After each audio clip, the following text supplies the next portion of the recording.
Hey there, folks. Welcome to Spectrum Pulse. We talk about music, movies, art, and culture. And today we're finally going to be talking about the newest album from Devin Townsend called Empath.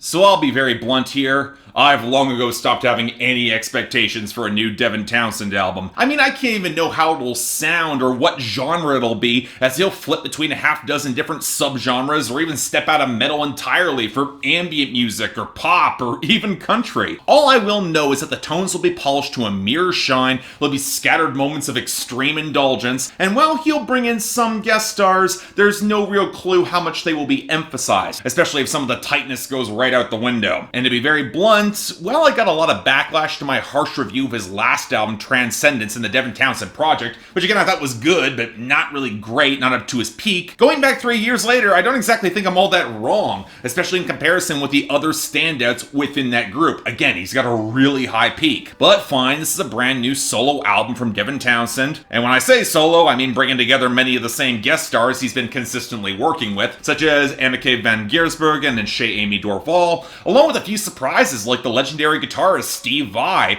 or even Chad Kroeger of Nickelback. Apparently all this was a result of Devin Townsend mashing all of his disparate influences into one project, which to me suggests like a glorious extreme mess that at least might feel a bit more dynamic than Transcendence, but okay, fine. We're finally here. What do we find on Empath? Whew, man, this has been a lot to process. I know it's late, but I wanted to get through it all, and to the point where my viewpoint of this album has been all over the damn place since it dropped, and it's only recently finally coalesced. And a huge part of all this is rooted in a lot of the same frustration I had with Transcendence, because once again, I got the feeling that Devin Townsend's not quite playing to all of his strengths. Only this time, we're just getting so much more music than ever, going to even greater extremes. Yeah, he wasn't kidding when he said this album was intended to capture all the pileup of his current musical influences that he's working through, and he is a potent enough artist to wring some real quality out of it. I do think this is better than Transcendence. I just wish that he had bothered to bring some focus to this splatter painting of an album. It probably could have focused better and turned out great rather than really good. Now, granted, this is one of those projects where conceptually it actually makes sense that it's all over the place, and we really have to start there. Now, from a lot of interviews, Devin Townsend has said that this isn't an album about him, but more about something in relationship with him, with traces of the soundscape circling a man lost at sea and finding an island that represents, well, something. He thought of it, therefore it exists, and the synergy that comes in his exploration of that thing, that idea, and the things both beautiful and terrifying around it and within it, it's analogous to what an artist would explore within their own creative impulses. That's why the album begins with a lot of hesitation on its first half. Can he really afford to explore that idea? I don't know, let's call it art that he's created, especially if it's not completely representative of his reality right now and may wind up forgotten in the long run. And yet once he finds the courage to delve into that idea, can he be brave enough to see the dark underbelly of human instinct, his own human instincts on Hear Me? Or even worse, surpass the complacency that comes with not knowing all the answers and just maybe wanting to find the easy way out on Borderlands? And there's a note of sadness in seeing that being equated to a relationship that's often neglected in creative pursuits. That hit a real spot. And I appreciate how across this album, Devin Townsend is uncannily aware of the introspective and borderline selfish focus of this idea, especially amidst a world that might be in deeper calamity and he could afford to help others. Questioning indulgence that is his standby with a sort of scattered cacophony of ideas that could well reflect his current creative process. More to the point, the more striking metaphor of the singularity can well represent how the work has its own relationship to the artist, and only through the merging of idea with artist can bring forward some sort of transcendence, something pure and lasting long term. And look,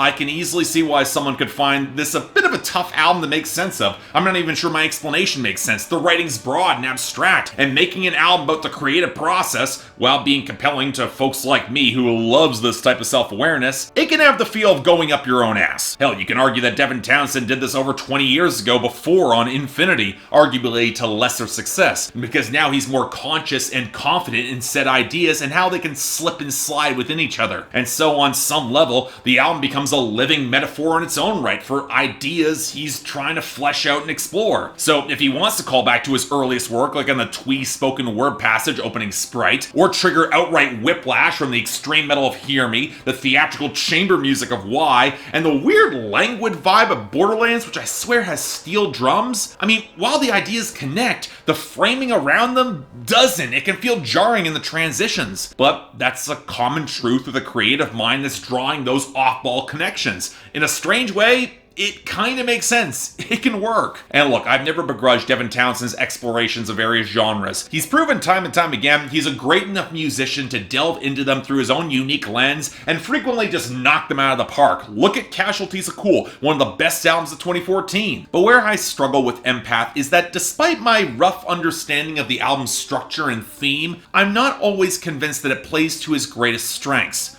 Cohesive songs and hooks. Not shunning melodies, there's a ton of actual melodies here, spanning progressive metal and electronic rock and extreme metal and even chamber pop at points, most often layered about 4 or 5 times deep. But if we're looking for that compositional structure for songs that stand alone, oh, that's a lot more spotty. Now for me, the songs that stand out the strongest are Spirits Will Collide, Evermore, the very first section of Singularity called Adrift, but especially Why, which shows that outside of his roars and his growls and his conventionally restrained clean tones, Devin Townsend has a damn near operatic presence, and his pure sincerity carries the song right past camp into some real epic quality. He calls back to Disney and Fantasia in some of his interviews, and I believe it there. But take a song like Hear Me, the heaviest track here with the death metal drumming, the insane guitar work, the pileup of synth effects, and vocal stacks that you literally cannot even hear Chad Kroeger. As much as I can appreciate the structure and the responses from Anneke van Giersbergen that she delivers, very Arion-esque, similar to melodic passages and synth choices on Evermore, the melodic structure behind a lot of these solos and the mixing, it's a whirlwind.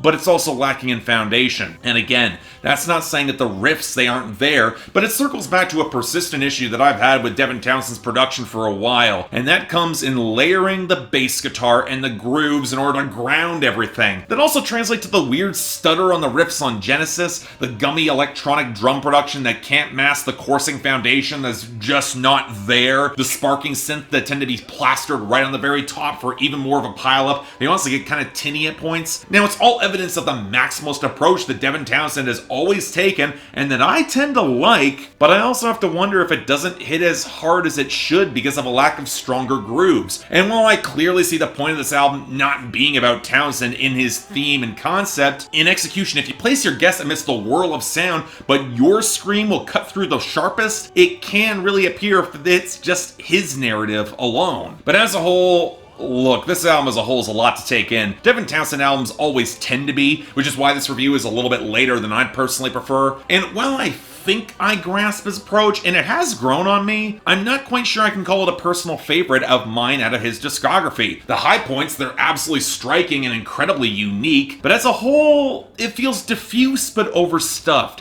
abstract but kind of meandering, and the climax points don't hit with as much thunderous presence as I wish they could. Thunderous for sure, but the emotional dynamic just doesn't quite nail the sweet spot. And thus for me, yeah, solid 7 out of 10, absolutely worth your time, and for sure it's better than Transcendence, I'll say it again. But it's a tough project to process. It will have its very niche audience, so be sure to give yourself ample time to make sure you fit in with that. And as always, I enjoy getting a glimpse into Devin Townsend's creative world, and I wouldn't dare presume where he's gonna go next, so hell, have fun with it. Check it out. So yeah, thanks a lot for watching. If you'd like to like and subscribe, I'd be more than grateful. I know this review is a little bit late, a lot on my docket right now, but this was long and it was tough to take in. So hey, if you want to buy or stream it, links down there below. And I got the poll up there. I am curious where you guys fall on this, because I can imagine it might be contentious for those outside of the Devin Townsend fan club.